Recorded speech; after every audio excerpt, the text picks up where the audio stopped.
What happened here, Charles? What happened? Because this was a rewatch game for me. I was like, oh, because I just kept assuming the Bills would pull it off, and then they just didn't. So what happened, Chuck?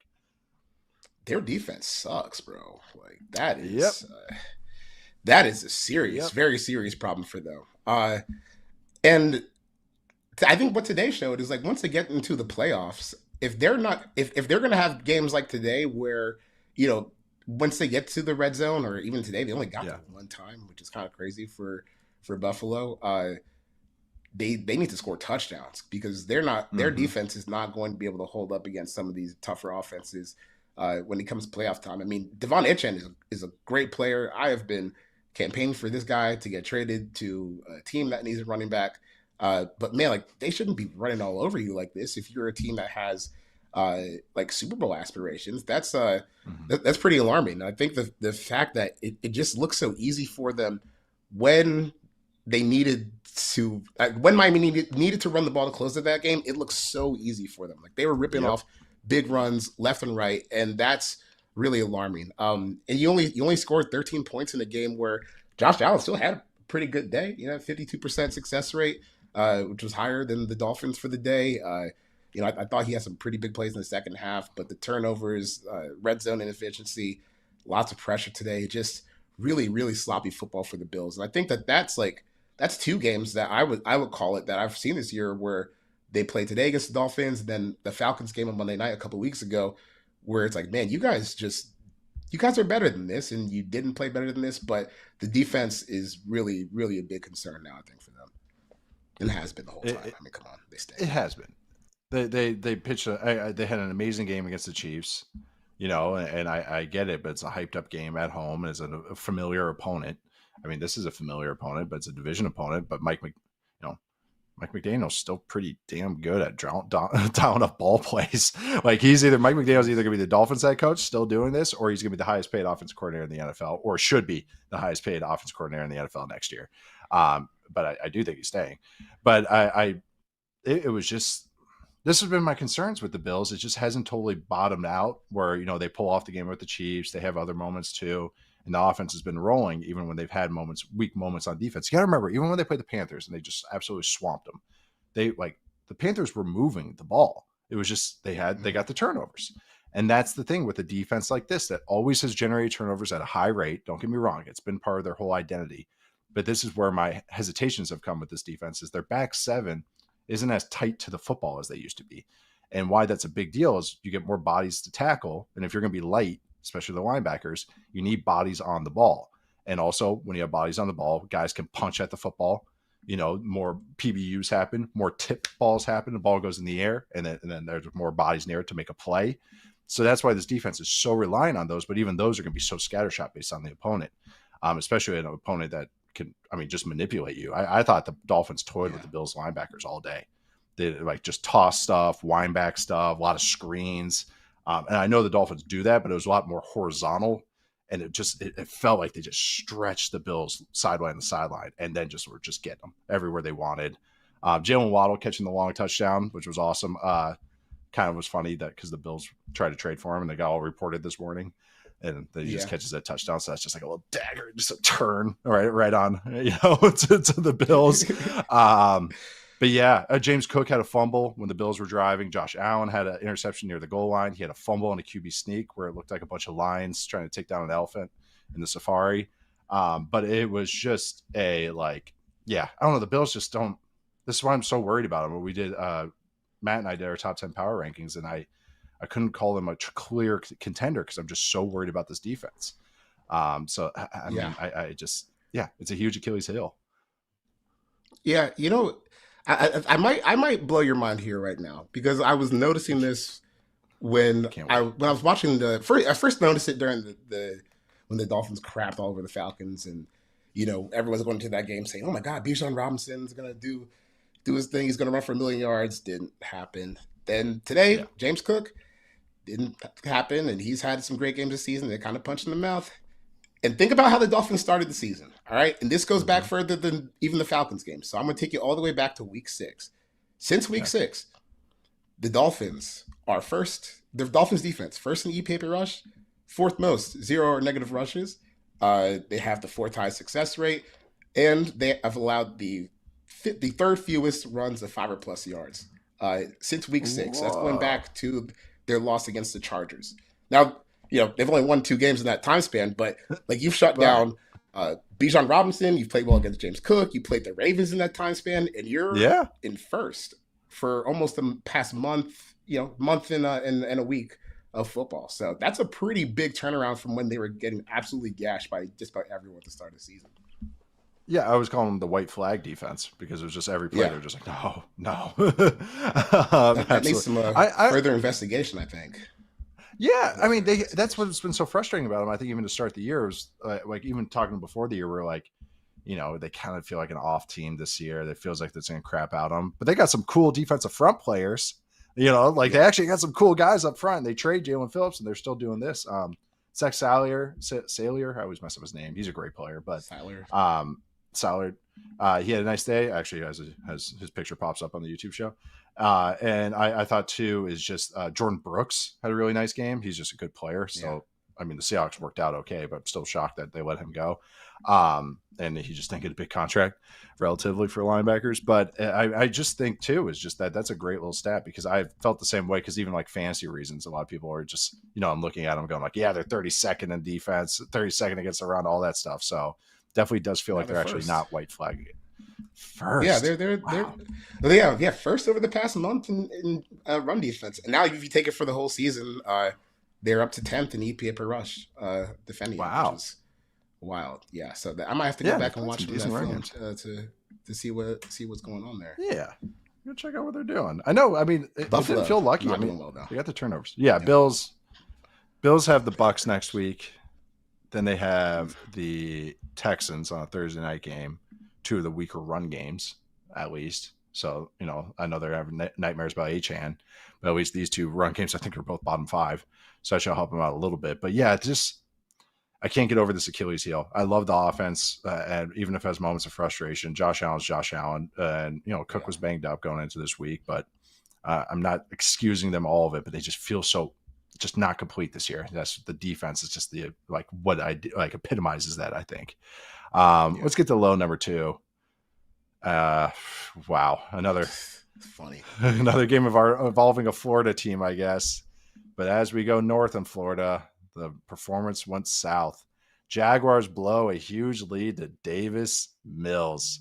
Texans win this game 36-29. It was a little tighter than that, than a little like flailing play at the end as the Jaguars offensive line gets overwhelmed. The Trevor Lawrence tries to make a play happen. And oh, yeah. But the Texans scored 26 unanswered points in the fourth quarter. We're having a couple of these types of games this season. Chuck, Jeez. Jags. I'm not banning them yet, but man, what did you think of this game? Letting Davis Mills go 30 on you. Well, bro, like that's like pathetic. I don't know. It's just I don't even know. I don't. It just sounds mean to say that about. Do you think Davis Mills was surprised that he crossed the goal line on that scramble on the last drive? Just still waiting to get hit the whole time. Yeah, that's what I was waiting for. I'm like, oh my god, because when he started running, I was like, are you out of your damn mind, bro? What's going on? And then he kept going, kept going, kept going. Next thing you Yeah. know, he's in the corner, He scored. crossing the goal line. And I was just so baffled that they kind of let themselves collapse like that. But um, maybe we should just get used to this version of this team doing that. Because I just don't know how you're supposed to like come back from that when it's Davis Mills. Like you did the thing for 3 quarters. You did the thing what you're supposed to do. You bottled them up. They didn't score many points. They had 10 points going to the fourth quarter, and somehow you lose 36 to 29. It's like in the fourth quarter when they really started to explode.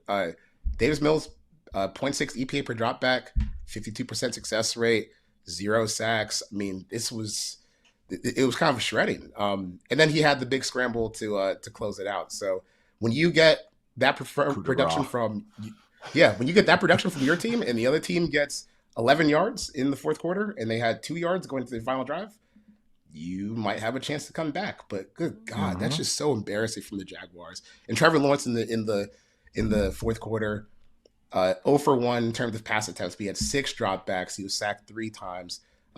He was pressured on all 6 of the dropbacks. it felt like more than 100%, to be honest with you. And they just got clobbered, like trying to close that game out. Yeah, it was 50% the whole day, which isn't the first Yeah. time you said 50% pressure rate. If that's the thing against the Texans too, it feels like it because they don't do any funky stuff to really get unblocked guys. So it's just guys getting their butts kicked and then just pressure right in the face. That I even wrote down. It's not just quantity of pressures. Then that's the difference here too, where it's like, okay, pressure comes, all right, boom, I'm able to boot out and escape the pocket as a quarterback. Boom, multiple guys win. It's the quality of these pressures. Guys right in his face, and then there's another guy looping around. Against man coverage, Trevor Lawrence went 4 of 8, 61 yards, a pick, and 4 sacks against man coverage. A quarter of those throws were tight windows throws. 8 pressures, while them on blitzes. So 8 pressures on, I think it was on so a 14 dropbacks. It was just when they went man coverage, and that's what they do a lot on 3rd and 4th down. The Texans do. They just play man and they dare you to beat them. Play one robber and dare you to beat them. And the Jags didn't. As much as I like Jacoby Myers looked nice in this offense. Yeah. Parker Washington had another hero day, London's favorite player, where it was like, oh yeah, that's nice. But then this is where you're missing like the dudes. Those are nice auxiliary players. This is when you're missing the BTJs, hopefully the Travis Hunters and all that, because you just can't beat man coverage. Derek Stingley on that pick, he just undercuts the backup receiver because the backup receiver starts drifting. And it's like, that's the difference is Derek Stingley's just so freaking good. He just undercuts it. So it's just, they just don't have the guys up front or the guys to win against man to man. And the Texans do. Flawed team, but they do on defense at least. It's the best defense in the NFL probably. It is really good. And they showed it like in that 4th quarter. Jacksonville had nothing. They couldn't do anything. And they're just so frustrated, man. Like to blow that game in that manner on that last play, like come on, that's embarrassing. That's just embarrassing. It is rough. I know. It's just I think it's a Walker out there. It's like guys have nice moments and they just couldn't. Nico Collins had some huge moments against them, but that was the thing. It was like, get that one stop, get that one play. Don't let Davis Mills scramble on you to like knock you out in this game. But no, two very inconsistent teams going against each other. But congrats to Davis Mills, congrats to the Texans. Your defense is really awesome. The Jags remain frustrating, even if they have some nice moments. We'll go low number 3. And this is, I feel like every fan base was probably frustrated with this team today, but the Vikings offense continues to be a little scattershot. 8 false starts at home. So what the hell was US that? Bank and then the Metrodome, before that, the stadium I grew up in, really known to create some false starts. It was a very loud dome. It continues to be a very loud dome, very loud fans in Minnesota. But that's for the away team. That's the opposing team. 8 false starts at home. The Ravens win this game 27-19. They felt inevitable throughout this game, even when the Vikings had a pretty decent start on both sides of the ball, I thought. But Charles, what did you think about the Vikings and the Ravens' performance as the Ravens kind of really find their way? Man, I thought Lamar, they just got to have that guy, like because even when it's not pretty always, good, just got to have him. Yeah, pretty good. Because even when I would not say that this was like his best game at times. Nope. Like Brian Flores, like, really good. They have some looks that kind of frustrated them at times, and it wasn't always like cleanest operation for them. But at the end of the day, like he just makes too many plays. And if you give him a chance, like at the end of the day, the game to close it, he's just gonna get it for you almost every single time. And man, like they like I really hope that he can stay on the field the rest of the year because like he is just that essential to that offense, especially if their running game is going to be a little bit inconsistent. Even though they did have some bigger, some better runs today, especially in the second half of that game, but. The Vikings, man, they have like a I don't know how to describe it, like a game flow problem. Is that it? Is that how I would describe it? Where you get the first 2 drives, like basically scripted stuff. They're really JJ's been good on the scripted stuff this year. So like if you just look among all quarterbacks with 50 dropbacks this year, there's 41 of those guys going into Sunday Night Football. You just take the first 2 drives of every game. JJ's 5th knee paper dropback. He's first air yards per attempt. They're launching it. 3rd in yards per dropback. He hasn't thrown a pick. He is getting sacked on 20% of those dropbacks. But still, like that is where that's crazy. That's crazy. It's 19%, but still, to be correct. But still, like for that sample size, for the first 2 drives, like they've been good when they're coming out with that stuff they practice at the end of the week. They have that on lock. Now the problem comes when you got to start playing the game at some point, right? You got to start reacting to what is actually going on. And that's when it falls off a cliff. He's 41st in e-paper drop back past that second drive this year. Getting sacked on 11% of his dropbacks, but obviously it's a much bigger sample size. Interception on 6.3% of his dropbacks. I mean, it's been really tough for them to kind of get going once they kind of have to get into the flow of the game and react to what is happening. So I thought, I will say I did think this was his best game for whatever that's worth. There's still a long way to go, but you had some sloppy play at times. But still, like, this was probably his best game, and you're still looking at it like, oh man, for like the last, 3/4 of the game, we really struggled to kind of get anything going, and just got to be more accurate. And whatever issues are going on, like operational wise, that have really popped up since he came into the starting lineup, they got to figure it out. Like, formational stuff, all these false starts, it wasn't really happening when Carson Wentz was in there. So they got to figure out like what the actual problem is as far as communication goes. I think it's like you say, the opening script stuff. It's very apparent. It's very young guy stuff. And I even Dart with the Giants has a little bit of this going on. Where those are guys that need reps. Those are the plays they're comfortable with because they practice them the most throughout the week. So a game plan, there's a lot of adjustment week in, week out, and that's the big thing about when people are getting used to being an NFL player. That's the biggest jump, is going from like, well, in college on offense, we had the same 3 third down plays every week, or same 5 third down plays every week, and maybe we added one. In the NFL, it's like, well, we have maybe our one staple, but then we have 7 new ones, and the ones that we ran before aren't the same formation or verbiage. So it might be the same concept, but you actually have to say them differently in the huddle. And that's what the learning curve is. And so I do think on the place that he's comfortable with, it's all on his feet. Paul Chris, it's the best line, and I always copy it, is that quarterbacks, you listen to your feet. And you can see so many times he takes this extra hitch because he's not trusting what he's seeing. And when he trusts when he sees, it's 1, 2, 3, hitch, ball out. Like, that's where quarterback is in rhythm. And his is when he's out of rhythm, that's when you start seeing the sprays, because his feet are just out of whack. He's off balanced. And again, that can come better with more reps and as he gets more comfortable from a muddy pocket, but he's just not there right now. But another thing too is if he has kind of an elongated motion, and he's got plenty of arm strength, he has a good arm. Yeah, he does. So, but the thing is, when you have the elongated motion, if you're a half second late, you take that second hitch, defenders can recover. And that's why you see some PBUs with him from the DBs and linebackers, but also and balls at the line of scrimmage. Exactly. It's because then they go, oh, there's the hitch. Oh, balls, I'm not getting the rush. All right, hands up. Some guys get balls batted down because they are natural line drive throwers. Some get it because they have elongated motions.